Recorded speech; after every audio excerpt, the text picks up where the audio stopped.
네, 오늘 주제는 인문 경영 독서에서 답을 찾는 여행 운영 전략 인사이트예요. 주제가 좀 심오하죠. 그리고 어렵죠. 보통 그 창업이나 뭐 운영 노하우, 교재 소개 세미나 같은 거는 그런 실제적인 세미나는 굉장히 많은데 독서 경영은 좀 추상적이고 생소해서 저도 이거를 기획하고 준비하면서 굉장히 고심하고 좀 애를 많이 먹었어요. 사실은 이게 시청자분이 많이 신청을 해서 시청해 주실지 그것도 걱정이 됐고 또 이게 자칫 지루한 교양 방송처럼 되지는 않을까? 아무래도 책이라는 건 책 보면 솔직히 좀 졸리잖아요. 자연적인 수면제가 되기도 하잖아요. 어떤 분들한테는. 예. 그래서 고심을 많이 했는데 꼭 해보고 싶은 주제였어요. 그러니까 운영하면서 뭐 교재나 뭐 창업 이런 실전적인 노하우 같은 것도 알아가는 것도 좋지만은 철학을 가지고 운영을 하면 더 깊게 뿌리내릴 수 있고 인생에 대해서도 운영도 그렇게 잘 할 수 있을 거라고 생각을 하거든요. 네. 어쨌든 제가 조심스럽게 한번 시작을 해 볼게요. 네. 네, 제 이력은 이렇게 간단히 뭐 보고 넘어가시는 걸로 할게요. 오늘 컨텐츠가 제가 4권의 책을 네, 준비를 했는데 첫 번째가 하던 일 그만두고 창업이나 할까? 이런 생각이 들 때 이런 책 어때요? 뭐뭐뭐 땡땡땡 전쟁. 예, 책 제목 맞춰보세요. 무슨 책일 것 같으세요 혹시? 뭐뭐뭐 전쟁? 네. 네, 네. 초이도나님, 교육 철학, 운영 철학이 필요했어요. 네. 그 다음에 두 번째 책은 다른 공부방과 차별화를 시키자. 교육비는 어느 정도가 좋을까? 땡땡땡땡 다름이란 책.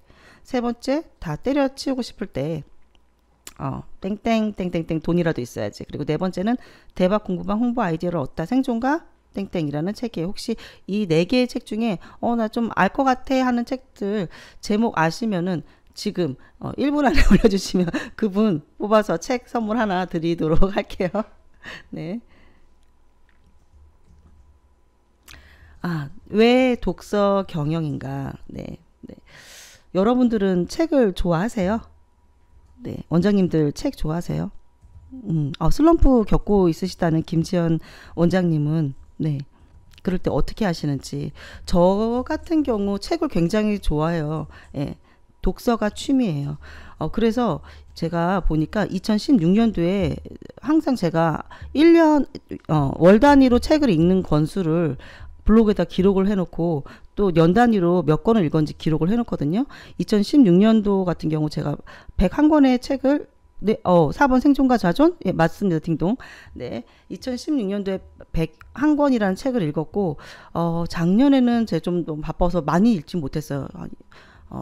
66권 정도 읽었어요. 그래도 우리나라 평균 굉장히 많이 읽은 축에 속하죠. 그죠? 네. 독서 경영을 왜 해야 되는가? 내가 하는 이 방법이 맞는 걸까? 또는 어떻게 이 위기를 돌파하지라는 의문이 생길 때, 또는 인생이라는 배를 타고 항해를 하는데 좌표가 필요한 사람들한테 저는 독서가 필요한 것 같아요.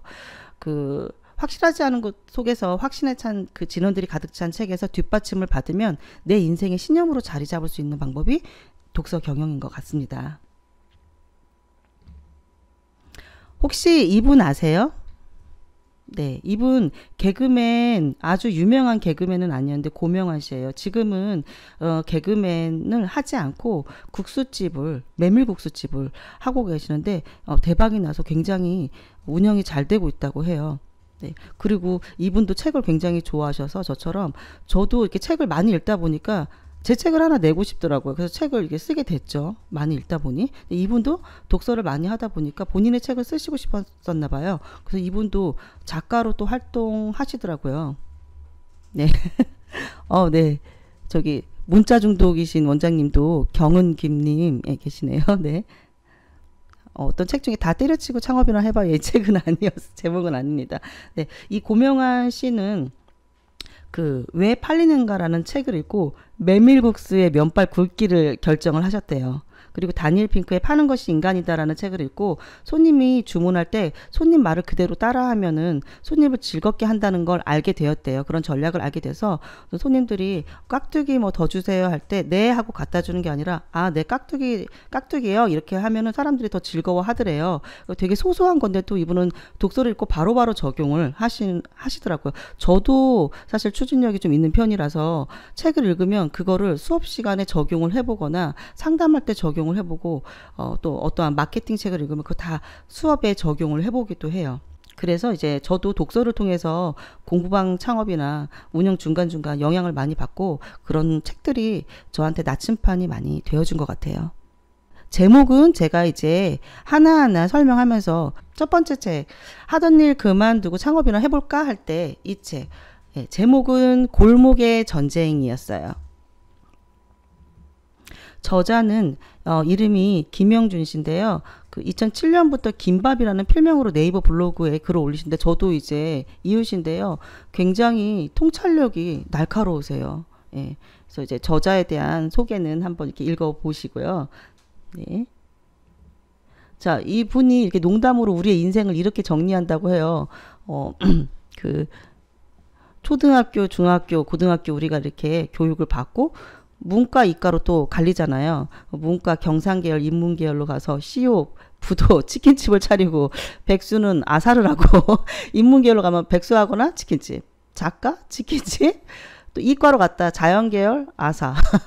인기가 없다는 건가 봐요. 공학계열, 과로하거나 과로사로 죽거나 네, 치킨집 차리거나 뭐 기승전 치킨집이네요. 하지만 이게 농담이 아닙니다. 숫자가 보여주는 냉혹한 현실이라고 그래요. 네, 미생에서 나오면 회사보다 더 지옥이라고 했던 게 생각나죠. 우리 동네 치킨집 사장님은 무슨 일을 했을까요? 여러분도 혹시 그거 궁금하지 않으세요?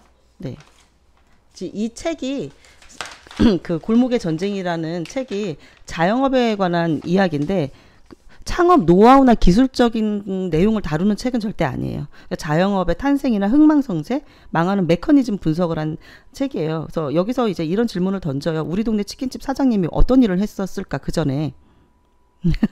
네, 처음부터 자영업자는 아니라고 그래요. 네, 다른 일을 하다가 네. 잠시만요. 다른 일을 하다가 갑자기 또 뭐 회사에서 밀려나거나 하는 경우가 다반수라고 해요. 그러다 보니까 준비가 되어 있었을까요? 준비가 되어 있지 않죠. 그리고 우리가 직장을 다닌다 그러면 40대가 되면은 경쟁력을 좀 잃어가죠. 근데 또 월급은 어느 정도 높잖아요. 그래서 이직하는 것도 쉽지가 않아요. 근데 갑자기 나와서 이제 창업을 하시는 대다수 신규 창업 진입자분들이 30, 40대라고 해요. 원장님들 어떤 일 하셨었나요? 처음부터 이렇게 공부방을 하셨었나요? 보통 뭐 이제 저 같은 경우 이렇게 얘기하면 처음부터 공부방 하지 않죠. 예. 보통 다른 이제 일을 하다가 가르치는 일을 하다가 어떻게 보면은 여자분들이 많으시잖아요. 그렇죠? 강사 일하다가 전업주부 10년, 강사 일하다가 전업주부 하시기도 하고요. 강사 하시죠. 그렇죠? 그러다가 이제 결혼을 하고 육아를 하게 되잖아요. 근데 이제 회사 아침부터 나가고 또 늦게 야근하고 이런 게 힘드니까 그렇죠? 육아 경력 단절 때문에 아이를 조금 키우면서 해볼까 하다가 이제 하시기도 하고 또 많은 분들이 뭐 고등학생들을 가르치시는데 주말에도 일해야 되고 또 육체적으로 또 힘든 부분도 있고 하니까 초등부로 전환을 하시면서 공부방을 이렇게 또 많이 하시기도 하고 학원 취업에 나이 제한이 또 조금은 있잖아요. 나이가 어느 정도 먹으면은 나보다 어린 원장 밑에서 일하는 것도 조금 그렇잖아요.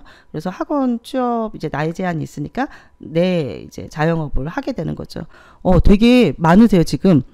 처음부터 과외하신 분도 계시고 병원 외국인 진료 통역하다가 결혼하고는 영어학원 강사로 대기업 IT 기획 쪽에 있으셨는데 지금 공부방 하시는 거죠. 네, 서울 영어마을에서 일하신 분 계시고요.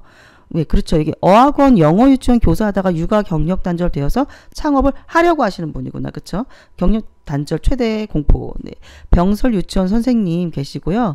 공부하고 싶어서 두시고 무역회사 다니시다가 결혼 후 전업하다가 뭔가요? 네. 지금 하시고 계신 건가요? 준비 중이신 거야? 네. 그죠. 나이 제한도 크고 육아 이유가 굉장히 크죠. 뭐 다를 거 없어요. 사실은 공부방도. 그 직장인분들 3, 40대가 결국은 뭐 치킨집을 하게 된다. 준비 없이. 그렇듯이 뭐 우리 공부방도 이제 영어 일을 하다가 나이 제한도 있고 육아의 경력 단절도 있기 때문에 이렇게 다시 하기도 해요. 그러면 저는 이런 질문을 드리고 싶어요. 창업할 때 다니던 직장을 계속 다니는 게 나을까요? 아니면은 그만두고 올인을 하는 것이 나을까요? 여러분들은 지금 어떤 상황이세요? 이제 이 책에서 이런 얘기, 이분 누군지 아세요? 네, 스티브 워즈니악이라고 HP 엔지니어였어요. 이분이 스티브 잡스랑 애플을 공동 창업하신 분이죠. 이분이 그냥 다 때려치고 창업을 바로 하셨을까요? 아니요. 그 엔지니어로 HP에 있으면서, 그러니까 겸업을 하시면서 창업을 하신 거예요. 이분도. 그 다음에 이분도 한번 볼게요. 예. 나이키 공동 그 창업자 필라이트라는 분이고요. 이분이 나이키를 처음에 언제 창업했냐면 1964년도에 자기가 만든 러닝 슈즈를 싣고 그 트럭 같은 데 싣고 다니면서 판매를 했어요, 이분이. 근데 이분의 본업은 회계사였어요. 근데 창업을 하고도 1969년도까지 회계사로 투잡을 하신 거예요. 이 책에 제가 지금 소개드린 그 골목의 전쟁이 책에 나오진 않지만 제가 글쓰기에도 관심이 있어서 글쓰기 책을 읽다가 이 작가 혹시 아시는 분 계신가요? 스티븐 킹. 그러니까 호러 소설 같은 거 많이 쓰신 뭐 캐리, 미저리 이런 거 영화로도 많이 나왔잖아요. 쇼생크탄도 되게 유명하고 이분이 유혹하는 글쓰기라는 책을 쓰셨는데 거기 읽어보니까 이분도 그냥 태어나자마자 작가가 된 게 아니죠. 글 쓰는 걸 되게 어렸을 때부터 재능이 있었는데 도전하고 투고하고 깨지고 까이고 많이 경험을 하시다가 그래도 계속 하시고 싶었나 봐요. 그래서 뭐 하면서 하셨을까요? 예, 싸구려 모텔에서 침대 시트 세탁하면서 밤에는 글을 쓰셨어요. 하여튼 나중에는 끝까지 가니까 대박이 났죠. 빵 터졌죠. 지금은 은퇴를 하신 것 같아요. 이게 다시 이제 뭐 아까는 이제 유명한 스티브 워즈니악인이 나이키 창업자니 이렇게 얘기를 많이 들려드렸는데 우리의 상황으로 일반 사람들의 이야기로 돌아온다면 저 같은 경우 얘기해 드리면 저는 이제 영어 도서관이란 공부방 컨셉으로 잡고 운영 중인데 영어 도서관 창업 과정 130시간을 투자해서 이렇게 들었어요. 이런 뭐 읽기 및 쓰기 지도법, 창업에 대한 거, 경영 마케팅 이런 걸 다 배우고 그것뿐만 아니라 각종 세미나도 듣고요. 자격 과정도 틈틈이 또 아이 이제 키우면서 주말에도 나가서 이렇게 하고 오전에도 이제 시간을 짬을 내서 듣고 저 때는 이렇게 온라인 세미나가 없었잖아요. 그렇죠? 이게 지금 컴퍼스에서 굉장히 좋은 기회를 마련해 주신 거죠. 진짜 정말 뭐 아침 일찍부터 일어나가지고 바리바리 싸가지고 나가가지고 몇 번 갈아타고 세미나 다니고 지방에 계신 분들은 또 서울로 올라오시고 대부분 이제 세미나가 서울에서 있으니까 그렇잖아요. 그죠? 근데 이 책에 이런 말이 나와요. 지나치게 긍정적으로 전망하면 실패할 확률이 매우 높다. 역전극이 짜릿한 이유가 그것이 벌어질 가능성이 매우 낮기 때문이다라고 해요. 네. 이런 그림 제 책에도 넣었던 건데, 이제 물 수면 위에 있는 success. 이것만 보면 성공만 보이잖아요. 사람들이 what people see. 사람들이 보이는 거. 근데 보지 못하는 것들은 이런 것들이에요. 노력, 실패하고 또 계속 단련하고 버티고 이렇게 이런 것들. 이런 것들을 못 보시는 것 같아요. 네. 그래서 저는 섣불리 하려는 분한테 권유를 하고 싶어요. 아까 지금 겸업하시는 분들 그분들은 잘하고 계시는 것 같아요. 예.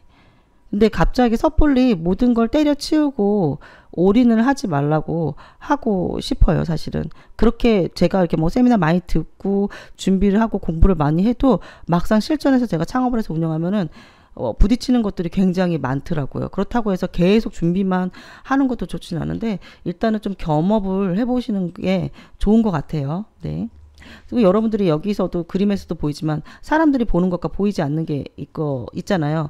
어떠한 공부방은 잘 나가 보이지만 여러분들이 못 보는 부분이 있어요. 제가 아는 사람도 10명부터 딱 시작하더라고요. 공부방을. 그래서 근데 알고 친하게 지내고 보니까 그 지역에서 한 2년 정도 과외를 했었어요. 과외를 해서 그 씨앗을 모은 거예요. 그리고 또 어떤 분도 열자마자 공부방을 오픈하자마자 막 밀려드는 거예요. 사람들이 왜 이렇게 잘 돼? 그분은 이제 프랜차이즈 하시는데 왜 이렇게 잘 돼? 이렇게 보니까 근데 어떤 사람은 똑같은 프랜차이즈 하는데 잘 안 돼. 근데 보니까 그분이 유치원에 영어 출강 강사하셨어요. 그 지역에서 그러니까 몇 년 굳건하게 부모님들하고 신뢰관계가 구축이 된 상태였고 그 아이들을 이렇게 싹 내 주머니로 집어넣은 거죠. 씨앗이 있었어요. 그러면은 여러분들도 여러분들 스스로 한번 생각해 보세요. 나는 학부모님들과 신뢰관계가 어느 정도 구축이 되어 있다. 그리고 씨앗이 있다. 그러면 이제 오픈하셔도 되는데 갑자기 이렇게 하신다고 하면 저는 조금 말리고 싶다는 생각이 들어요. 그래서 저도 운영을 하기 전에도 계속 겸업을 했었고 운영하는 초반에도 계속 투잡을 했어요. 투잡은 계속 유지할 수 있으면 내가 체력과 이런 뭐 한계가 다다르지 않는 이상 하면 좋아요. 항상 불안하잖아요. 예. 계란을 한 바구니에 담으면 안 되니까요. 그쵸. 자기계발서의 맹점이 진짜 잘된 케이스만 보여주기 때문에 그런 것도 있죠. 예, 걸러서 볼 필요도 있는 것 같아요. 비판적으로 책을 읽는 것도 중요합니다. 두 번째 책, 예, 대박 공부방 아이디어를 얻다. 책 제목은 생존과 자존. 예, 저자분은 곽정식 님이시고요. 유엔에서 국제간 가교 역할을 충실해온 그 포스코 전에 이제 상무님이셨고 그 후에 이제 전무님으로 계셨다가 올 1월에 퇴직은 하셨더라고요. 어떻게 하면 가정과 직장 그리고 사회생활을 성공할 수 있는지 시간, 공간, 인간이라는 3간의 관점에서 이 책을 쓰셨다고 해요. 이 책에서도 제가 이런 말이 나와요. 실패의 출발점은 낙관이다. 긍정적 사고는 바람직하지만 낙관적 사고는 경계해야 된다. 경제와 비즈니스는 가장 비관적 시나리오에서 출발해야 된다. 사업은 가장 비관적 시나리오를 제시하고 그 대책이 완벽할 때 시작하는 것이다. 막연한 낙관은 미래의 구체적 실망으로 이어진다. 이 마지막 글 너무 무섭지 않아요? 막연한 낙관이 미래의 구체적 실망으로 이어진대요. 네. 네. 제가 이 책을 읽었을 때가 공부방 오픈하고 초창기에 학생이 안 들어오는 거야. 그렇게 5년 이상 준비하고 나는 경력이 10년이 훨씬 넘어가는데 나 잘 가르치는데 나는 잘 가르친다고. 근데 왜 안 와? 뭐 전단지 이거저거 다 해봤다고요. 답답한데 시간은 남아. 뭐 이런저런 연구도 하고 그때 이제 워크시트 같은 것도 많이 만들어 놓고 그러면서 답답할 때 이 책을 읽었어요. 오픈하고 완전 조바심이 나고 막 너무 그랬어요. 좀 침울해 있었어요. 근데 이 부분이 그렇구나. 비관적 시나리오에서 출발해야 되는구나. 그래서 제 책에서도 언급했죠. ROI가 중요하다고요. 투자 대비 이제 뽑아야 되는데 투자를 너무 많이 하면 안 되는 거예요. 그래도 얼마나 다행인지 몰랐던 게 뭐 크게 학원이나 이런 거를 차렸으면 투자금이 많았으면은 회수하는데 시간이 굉장히 오래 걸렸겠지만 공부방은 어떻게 보면은 초기 창업 자금이 그렇게 들지 않잖아요. 물론 저는 영어 도서관을 시작해서 책을 되게 많이 구입했기 때문에 물론 중고로 구입했지만 그것도 몇백만 원이 들었고 컴퓨터도 준비해 놓고 인테리어하고 책장도 한 200만 원 주고 짜고 막 이래가지고 돈이 거의 1000만 원 가까이 들었단 말이에요. 근데 좀 그렇더라고요. 그래서 조금 이제 침울하긴 했었죠. 그래서 근데 만약에 진짜 학원을 해서 보증금에 권리금에 뻑적지근한 인테리어에 이렇게 했다면은 그 회수를 언제 할 수 있을까? 학생이 들어오지 않는데 그런 생각이 들었어요. 그래서 항상 우리가 이것도 비즈니스잖아요. 비관적인 시나리오에서 출발해야 됩니다. 네, 막연한 낙관은 구체적 실망 맞아요. 레나미니 님이 아는 언니가 큰 대형 어학원에서 하시는데 저한테 했던 말이네요. 그 다 떼고 차 떼고 포 떼고 순수익 계산해봐야 돼요. 사실은 매출이 중요한 게 아니라 나한테 내가 그 달에 진짜 가져가는 것이 얼마인가. 그렇게 따지면 학원 하시는 분도 저한테 그런 말 하세요. 이런 거 저런 거 다 제외하면 학생 80명 가지고 있는 것보다 공부방 20명 하는 게 낫다. 정신적으로도 100명 관리하는 20명 관리하는 게 낫다. 이거 오타 아니고요. HAP, happy라는 거 이게 행운이라는 뜻이에요. 예, 중세에 있던 이제 접두어예요. 단어. 형용사형이 happy고요. 네, happ는 어떤 뜻이에요? 우연히 생긴다. happen. 이 단어도 이 have에서 왔어요. 실제로 행복은 뜻밖의 찾아오죠. 행복이라는 거에 이 우리 한자에 이 행자도 우연이라는 뜻이 담겨 있어요. 그래서 이순신 장군한테 행복하세요? 라고 물어본다면 이순신 장군님은 어떻게 대답하실까요? 행복하다고 대답할까요? 아니요, 못해요. 왜냐하면 이순신 장군 시절 때 행복하다는 말은 없었다고 해요. 이 말은 일본 메이지 유신 이후에 들어온 해피니스라는 의역한 말인데요. 접두어 이제 우연 이런 뜻이고 행복은 어떻게 보면 신에 의해 주어진다고 이 생존과 자존의 저자님이 말씀을 그렇게 하세요. 그럼에도 불구하고 운이 나쁘다고 느낄 때는 무조건 남을 위해서 베푸는 것이 상책이라는 말이 있다. 그래야 꼬이는 또 제자리를 잡아 일이 풀린다는 말이다. 맞는 말이다. 물론 시간이 걸릴 수도 있겠지만 악운은 하늘이 주었는지 몰라도 행운은 인간이 만들 수 있다. 인생에는 가끔 히든 코드가 있다. 좋은 일은 주변 사람들을 통해 오묘한 방법으로 찾아온다라고 해요. 네, 실망하지 마시라고 이 책에 이제 이런 말이 들어오는데 저는 그때 이런 여러 가지 좋은 글귀를 읽으면서 새벽에 읽었는데 감성 충만한 거예요. 이분 책에 이메일 주소가 있더라고요. 그래서 책에 대한 읽고 소감을 메일로 제 진심을 담아서 썼어요. 그래서 어떻게 하다가 이분하고 뭐 제 책에 또 공부방 책에도 나와 있지만 이분하고 인연이 닿아서 만나게 되었어요. 그래서 여러 가지 도움말을 듣다가 내가 어떻게 하면은 이렇게 공부방을 살 수 있을까? 뭐 전단지 이런 거 저번에 제가 홍보 세미나 했던 무형 홍보를 하라 있었잖아요. 그래서 재능 기부를 하게 됐다고 말씀을 드렸죠.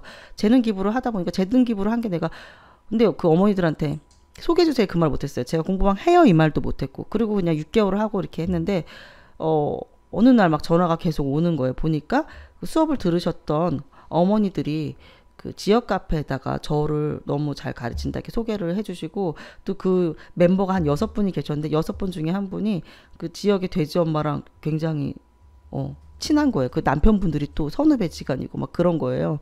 그래가지고 소문을. 그래서 저는 다시 이 책을 보니까 그 말이 맞는 것 같아요. 남을 위해서 베푸는 것. 그것이 나한테 스스로 운을 갖다 주는 방법. 사람을 만나야 된다는 거. 그리고 좋은 일은 주변 사람들을 통해서 오묘한 방법으로 정말 오묘한 방법으로 제가 생각지 않은 방법으로 찾아오더라고요. 다음 책으로 넘어갈게요. 다 때려치우고 싶을 때 너무 제목이 제가 이렇게 썼는데 다 때려치우고 싶을 때 세죠? 책 제목도 세요. 아까 뭐뭐뭐 하는데 돈이라도 있어야지. 제목은 혼자 사는데 돈이라도 있어야지. 나이 드는 게 불안한 월급쟁이 싱글녀를 위한 노후 대비법이라는 책이에요. 저자는 윤경신 여성분이고요. 중앙일보 그 라이프스타일 데스크 기자로 계세요. 그러니까 뷰티나 패션 담당이 있기 때문에 항상 예쁜 거, 좋은 거, 뭐 이런 거 보고 사시는데 그래 봤자 그래도 뭐 18년차 직장인이고 월급 지갑이 빡빡한. 그래서 나는 싱글인데 어떻게 해야 되지? 하면서 이제 노후 대비를 차곡차곡 하셨다고 해요. 그거에 대한 책이에요. 저는 이 책 읽은 게 뭐 제가 기혼인데도 제목이 혼자 사는데 돈이라도 있어야지 너무 재밌어가지고 읽었거든요. 근데 이제 기혼이다 보니까 그냥 이분이 이제 싱글 여구나 하면서 그렇게 공감 안 되고 이제 읽다가 몇몇 부분은 또 공감이 된 것도 있어요. 요즘에 이제 혼자 사시는 분들 많잖아요. 일본에서는 이런 식당 많죠. 칸막에 있는 식당. 혼자서 이제 식사하시고 우리나라도 요런 식당이 많고 요즘 트렌드가 뭐예요? 혼밥, 혼술 이런 책도 나오잖아요. 혼밥, 혼술. 그리고 편의점을 가도 식당에 가도 1인에 맞는 음식이 있고요. 도시락이 있고 또 가전기구도 1인에 맞는 게 굉장히 많이 나와요. 엊그저께 제가 뭐 검색하다가 보니까 이거 있더라고요. 혼자 놀기, 혼자 하기의 최고수가 뭔 줄 아세요? 삼겹살 먹는 거래요. 커피 혼자 마실 수 있고 도서관 갈 수 있고 영화 혼자 어두컴컴한 데 들어가서 볼 수 있는데 삼겹살 먹기는 혼자 안 되는 거예요. 혼자 굽기가. 근데 이렇게 1인 뭐 1.5인분 뭐 이렇게 팔고 TV도 보면서 하는 1인 삼겹살 집이 있더라고요. 좀 슬프기도 하고 재밌기도 하고. 지금 이 책에서 이런 얘기해요. 노인 빈곤율이 2015년 기준 49.6%에 달한대요. 일본보다 2.5배 앞섰고요. OECD 회원국 중에서 우리가 노인 빈곤율 1위예요. 근데 우리가 이제 노인 될 게 멀어 보이죠. 근데 저는 그렇게 생각하지 않아요. 금방인 것 같아요. 엊그저께 20대였던 것 같은데 금세 30, 40대 그런 것 같고. 좋아요. 1인 삼겹살. 지금 혼자 고기 구워 먹기 하드코어. 이거 한번 해보려고요. 저는. 이제 삼겹살 얘기가 나왔네요. 그래서 2045년도에는 809만 가구로 1인 가구가 늘어난대요. 중요한 거는 저는 이제 기혼이잖아요. 이 부분이 그랬어요. 이혼율도 빠르게 늘어서 이혼으로 다시 싱글이 된 1인 가구도 연평균 9.8%나 증가하고요. 그러니까 결국은 미혼이든 이혼이든 결국 홀로 가구를 꾸리게 되는 1인 가구가 기하급수적으로 증가한다는 거예요. 이런 수치를 볼 때 여자는 55세에 은퇴할 경우 29.4년의 삶이 더 남아있고 남자가 은퇴가 더 빨라요. 그죠? 응? 그 여자가 다시 말해서 30년 넘는 긴 소득 넘는 시간 동안 소득 없이 버텨내야 된다는 거예요. 네.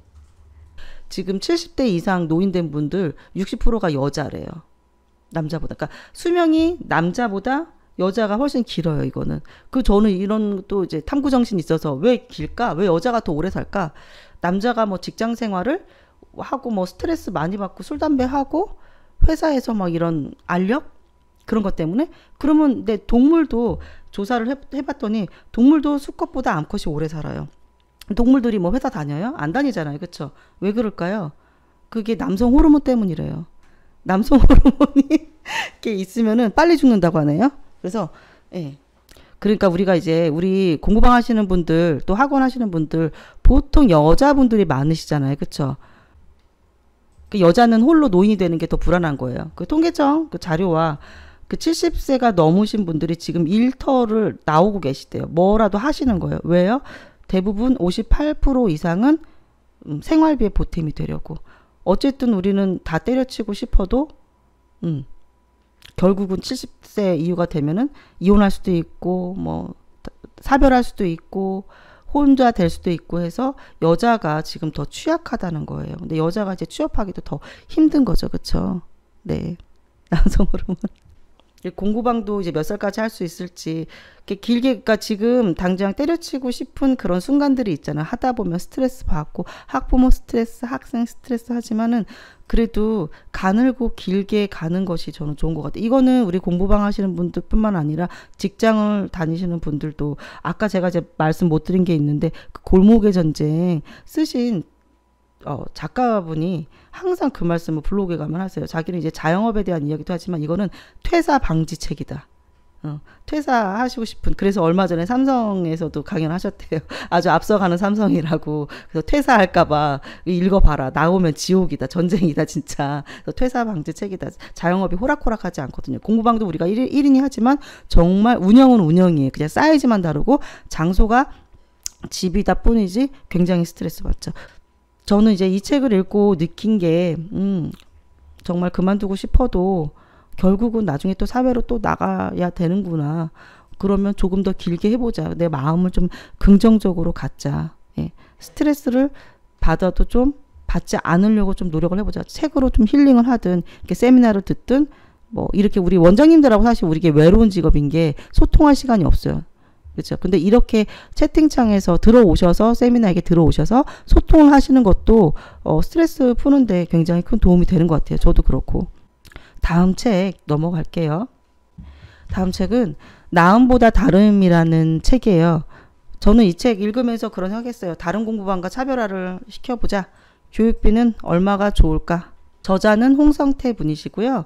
한양대학교 경영대학 교수시고 미주리 대학교 재직 당시 그 강의를 너무 잘하셔가지고 올해 교수로 선정되셨대요. 또 한국 마케팅 학회지 그 편집장 하시고 한국 마케팅 학회 회장 하시고 책이 굉장히 저는 너무 좋았어요. 이 책이 마케팅 책 많이 읽었거든요. 운영하기 전에도 운영하면서도 마케팅 책 쓸어 담은 것 같아요. 근데 이제 어떤 거는 너무 뜬구름 잡는 얘기도 있었고 한데 저는 이 책이 나음보다 다름이라는 책 굉장히 좋았어요. 이 책에서 말하는 게 있어요. 마케팅 전략으로 브랜드를 궤도에 올리는 추진 동력이 있는데 두 가지가 있대요. 가격 경쟁력 동력하고 품질 경쟁력 동력이 있다고 해요. 가격 경쟁력을 동력으로 쓰려면 저가격을 제공하는 능력이 있거나 가성비를 높일 수 있는 능력 두 개가 이제 콜라보가 돼야 되고 품질 경쟁력은 독특한 기능을 가지고 있거나 탁월한 품질 제공 능력이 있거나 뛰어난 명성 창출력이 있어야 된다고 해요. 네. 어떤 동력이 좋으신 것 같아요? 가격 경쟁력, 품질 경쟁력. 소개해 주시는 책들 한번 다 읽어보세요. 미샤 브랜드 아시죠? 화장품. 네. 미샤 브랜드가 어떤 이미지에서 처음에 저가 브랜드로 처음에 시작했어요. 그쵸? 저가격으로 버틸 수 있을까? 이 책은 저가격으로만 버티기엔 우리 시장이 너무 작다고 얘기해요. 미샤 브랜드가 2003년에 출시가 됐는데 저가 전략이었어요. 그때 3,000원 막 이랬거든요. 그 당시에 그 화장품 업계 강자는 아모레 퍼시픽이었는데, 아모레 퍼시픽은 그러니까 방문 판매를 많이 했어요. 근데 얘네는 이제 그 로드샵에 나와 있었잖아요. 그래서 이 시장에 관심이 없어요. 그리고 너무 싸잖아요. 그래서 미샤를 그냥 내버려 둡니다. 근데 미샤가 나중에 얘네들이 조금씩 올려요. 가격을 5,000원, 7,000원 하더니 10,000원도 넘고 20,000원. 지금 보니까 이런 거 있잖아요. 29,400원 뭐 이런 거 너무 비싸게 올려요. 그쵸? 지금 비싸요. 미샤가 10,000원 넘어가고 그러다 보니까 아모레 퍼시픽이 얘네 봐라 이거 도발하네 해가지고 아리따움으로 가두 판매점을 시작을 해요. 그리고 이제 미샤가 나오니까 후발주자로 막 페이스샵 같은 거 나오고 이츠스킨 막 이런 거 계속 저가 화장품들이 따라서 나와요. 후발주자들이. 그래서 얘네들이 이제 미샤가 지금 적자를 굉장히 많이 보고 있어요. 근데 얘네들이 가격도 올렸죠, 나중에. 그리고 뭐 진짜 고급화 이미지 한다고 또 갑자기 김혜수 씨, 뭐 이병헌 씨 모델로 고용하다가 또 이렇게 하고요. 최근에 기사 찾아보니까 이거 그 원래 CEO분이 이제 매각하신 것 같아요. 다른 데다가 하시고 다시 또 저가로 또 가시려는 것 같아요. 이게 근데 좀 너무 이제 왔다 갔다 업앤다운 하는 것 같아요. 네. 근데 이게 문제는 얘네가 이제 느낀 게 미샤가 느낀 게 뭐냐면 자기네만의 그 킬링 그게 없는 거예요. 판매 상품이 하나로 이제 대박을 냈었어요. 비비크림 빨간 비비.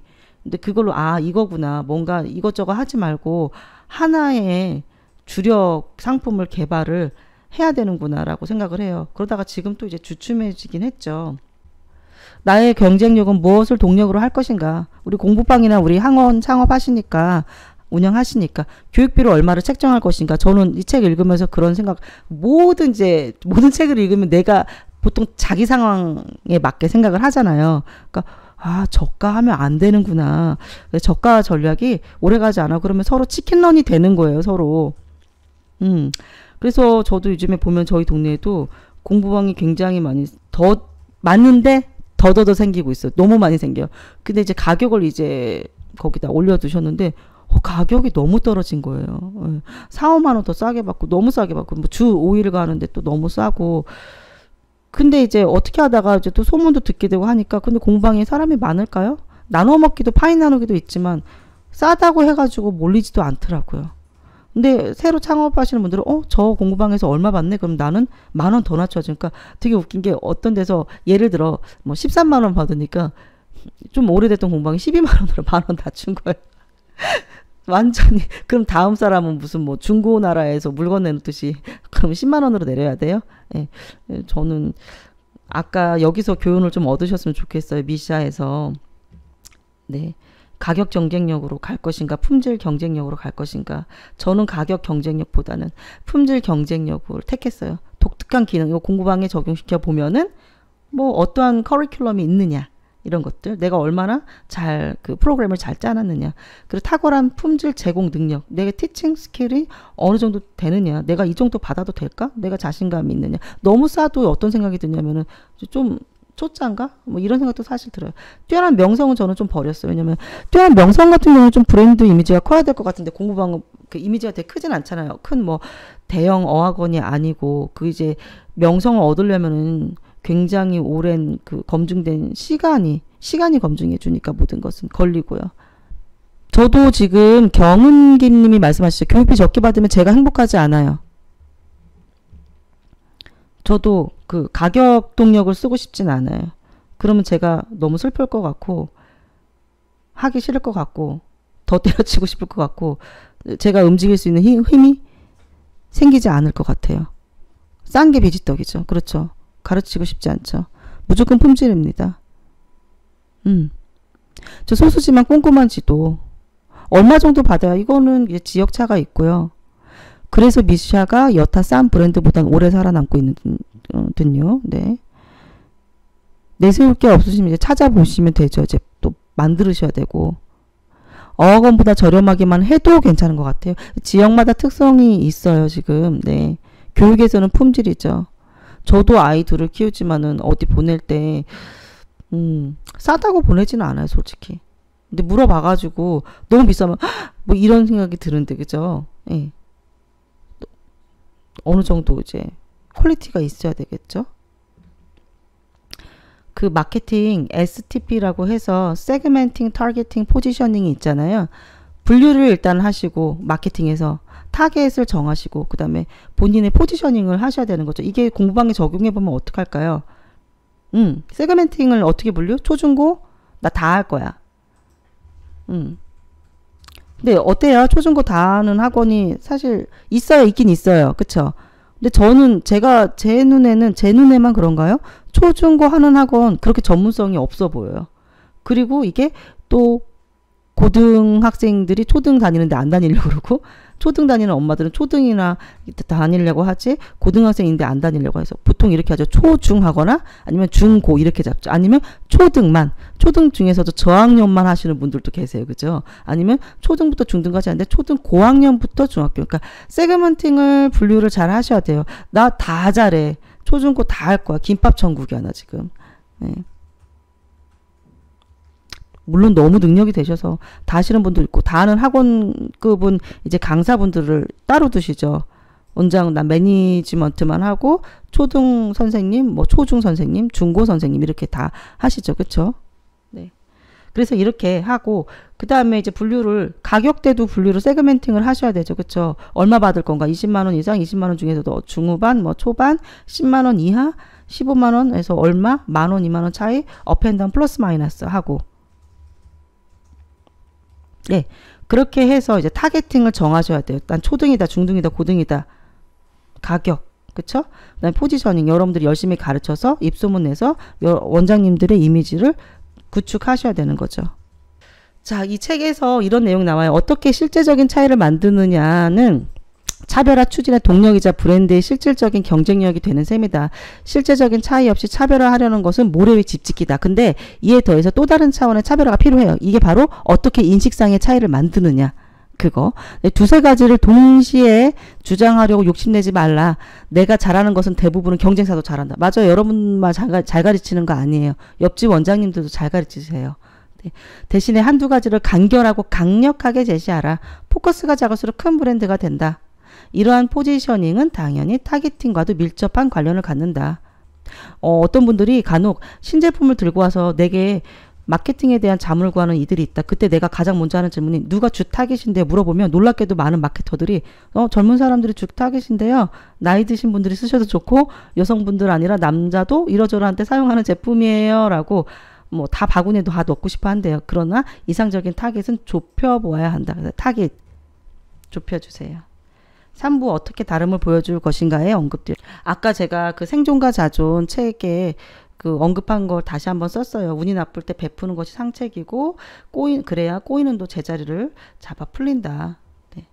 한결같은 삶은 언젠가 보상이 있는 법이다. 이번 생에 복이 오지 않더라도 실망할 필요 없다. 자식이라도 복을 받을 수 있기 때문이다. 그러면서 뒤에 또 이런 말이 와요. 행운은 오늘 아침 조용히 와 있다. 오늘을 좋게 보내면 내일도 좋다. 매일매일이 살아있는 생일 아닌가? 오늘은 여생의 첫날. 즐겁게 사시라. 예, 여러분들도 오늘 또 즐겁게 시작하셨으면 좋겠습니다. 오늘 세미나 여기까지입니다. 감사합니다.